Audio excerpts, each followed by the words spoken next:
Welcome to a new daily top Askreddit video. Today's topic. What do you guys think happens when we die? The student loan people go after our families. Do they really? If they co-signed.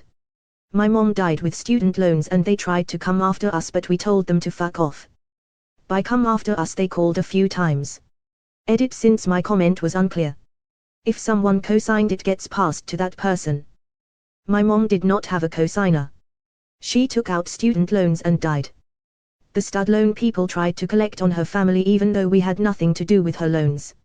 So they couldn't do shit because they are not my loans and I didn't co-sign. You stop fearing death, that's for sure. Death does not concern us, because as long as we exist, death is not here. And when it does come, we no longer exist. Philosophically it may be true, but all that quote did for me was awaken some existential anxiety. When my grandfather's health had declined to the point it was clear he would not recover, he was offered counseling to help him prepare for the end. Not a particularly religious man, but raised Christian, he chose to have a few sessions with a priest to talk about life, the end of it, and possibly an afterlife. The priest asked him, "You are going to die soon, how does that make you feel?" To which my grandpa answered, "I don't know, I've never done it before. I wish that when my time comes I'll feel the same acceptance and will be as down to earth as that man, my example and my hero. We don't know and all we can do is wait and see. I am okay with that." His response made me smirk. When my Phil was diagnosed as terminal, he started counseling. I could totally see him saying something like that in response to the question. I hope I'll say something like that when my time comes, but knowing myself I'll probably have panic attack after panic attack. Not all of us are as graceful, lol. Sorts by controversial. It's just a bunch of new agey nut jobs, and not the interesting kind. Disappointed. Anyone that types out an exclamation after their post like disappointed, or shameful, or happy, or whatever, I can only imagine they actually did this as a kid too and would just shout hungry whenever they wanted food and such. Exact same thing as before we were born. This thought puts me into an existential crisis, but so does the thought that my consciousness will continue on into eternity. Even if I were to exist in some kind of paradise, the thought of existing forever is daunting. I believe we exist forever, but due to the nature of existence we are unable to perceive its length. Because it's impossible for us to be cognizant of non-existence, without a brain to experience it, we are and can only be aware of existence.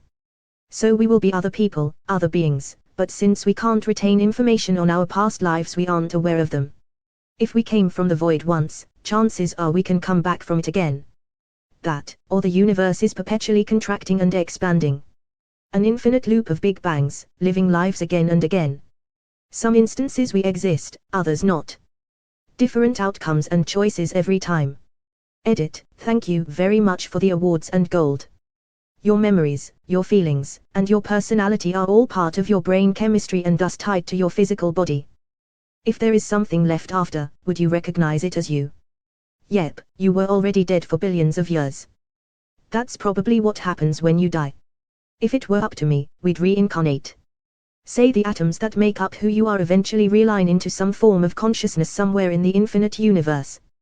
Being dead forever felt like nothing at all, so the time that passes between when you die and reincarnate as some other consciousness would feel like nothing, too. I'd like it if time were not linear, so you could reincarnate as a different gender 1,000 years ago, or maybe another species 100,000 years ago. Or 1,000 years in the future. Just living different experiences over and over forever, without ever knowing you once existed as something else. But yeah, I think really this is it. This is your one chance at being able to experience anything, and you'll probably throw it away on a 9-to-5 job you don't like, and you'll spend your free time getting drunk and watching mediocre TV, scrolling your phone endlessly, looking for the smallest dopamine hit just to feel anything at all. Jesus Christ, did that last paragraph hit home really hard. And yet, our existence now is better than at any other time in history. 9-to-5 jobs are a huge improvement over starting in a coal mine at age 12. Go back 1,000 years, and this life is vastly better. You can take solace in that. The ones who love us will miss us. Keanu Reeves. Hopefully the Key to Me rush. Sprinkle in some DMT and sounds fun. I was dead for millions of years before I was born and it never inconvenienced me a bit. Mark Twain. Probably like sleep except you don't dream or wake back up. Sleep is practice for death. Sleep, those little slices of death, how I loathe them. Edgar Allan Poe. I nearly died from an asthma attack when I was 14. That's pretty much what it was like at the end of it. I was lying on the ground looking up at the sky and everything just kinda faded away. I eventually woke up of course and the overall thing was 0/10 do not recommend, but the actual going unconscious part really was just like going to sleep. I remember a similar sensation when being placed under general anesthetic. I think I was only 10 or 11 at the time, but I just faded and my last thought was wow, this must be what dying feels like. All my psychedelic experience since then I feel maybe sold me a lie. There'll be no fancy visuals. No heading into the cosmos. Just a medium-paced fade to black. I like to think of it like a deep sleep but with no dreams. When you are asleep but are not dreaming, you are completely unaware of yourself, where you are, or even that you exist. I think death is probably the same. I have the same theory but can't decide if this sounds scary to me, sounds peaceful, or that I'm utterly neutral on the subject. Neutrality sounds like the most appropriate response, as nothingness isn't inherently good or bad. My opinion changes regularly, so maybe it's somehow a mixture of all three. To expand on what you said, I think what comes after is like what came before. For all I know, my memories can go as far before reaching pure darkness, with nothing beyond. If the afterlife is like the before life, in lack of better terms, then it will be a state of non-existence, where it doesn't matter much what you were, currently are, and what you could possibly be once more. When you go down for surgery, you are wide awake one moment, and the next thing you know you're coming to in the recovery area. It doesn't matter how much time has passed, that period of darkness could have been 5 minutes or 5 hours and it would feel the same to you. So who knows, maybe we'll die and at some point 50 billion years from now when the right molecules come together in the right way, consciousness will exist for us again. Don't you know where you were before you were born? You're going back to that stuff. My father's balls. No, what made you think you would go back to pee? I loved being in your father's balls. They're the only place I felt safe. Edit. To whomever gave this comment a helpful award, I'm glad I was able to guide you to the safe place that is you/Mikalovskatherm dad's balls. Edit 2. My most awarded comment is about nuzzling in some random redditor's dad's balls. You/Mikalovskatherm, you should be proud of your dad and his soft, fuzzy, and warm protective scrotum cocoon. I can't even remember where I was a year ago. Probably trying to buy toilet paper like the rest of us. I will tell you when I discover it. You're the forehead to rule all Mayo. I'm hoping to meet up with my dog and cross the rainbow bridge with him. But I'm afraid nothingness awaits. My cat too be wait eye for me and she'll prob just bite me. Human. I haven't eaten in Suululug. Chomp. I legitimately have no clue at all and don't want to waste time guessing. What I hope happens is I can somehow interact still with all the people I've loved in my life. I know that's really optimistic, but if I could decide what happens, I'd love for that to be true. The only thing that I'm pretty sure of is that a human body and mind are limited in perceptive capacity. I think whatever does happen, it's not going to be what I expect. Edit. Thanks for the badges and upvotees people. I hope you all have a good day. That's a pretty good answer.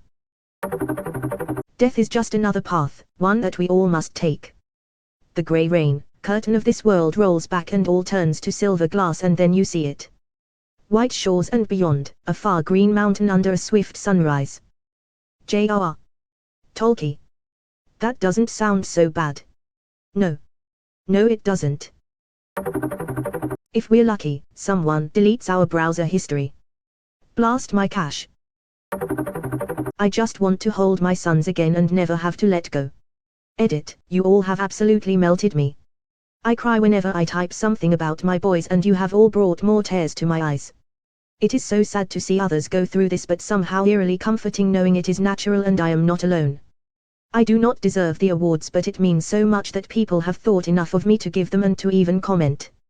I am thinking of you. I'm an atheist. I often hope I'm dead wrong. I want to see my grandparents again, I miss my grandma so much it hurts sometimes. I can't, or won't imagine losing children. For now, I'm just gonna think about you holding your boys. I know I don't know you, but that love's universal, and tends to look the same. Be well. This breaks my heart. I am so sorry. Isn't the world such a cruel place? I sometimes truly believe that this could be hell or some sort of purgatory. If you look at someone's life on paper, they could technically have it all. Money, friends, family, love, etc. And yet even with all of those things still feel empty inside. Does that not seem like a hell? Why do good times end in what feels like a second, but bad times seem to drag on? Why couldn't it have been created to feel the opposite? So much pain and suffering all around us. We get fleeting moments of happiness. If there is a conscious being that created this mess, I want to know why the fuck it was set up like this. I think of Anthony Bourdain. This dude had one of the most amazing jobs in the world. Eating the best food, drinking the best drink, meeting famous people and traveling the fucking world. It still was enough to help him escape the torture for him that was living. I think we are here by accident / chance. Either that or some really shitty simulation. I am along for the ride, but I won't give a fuck when it's over. I understand. I'm waiting to see my daughter.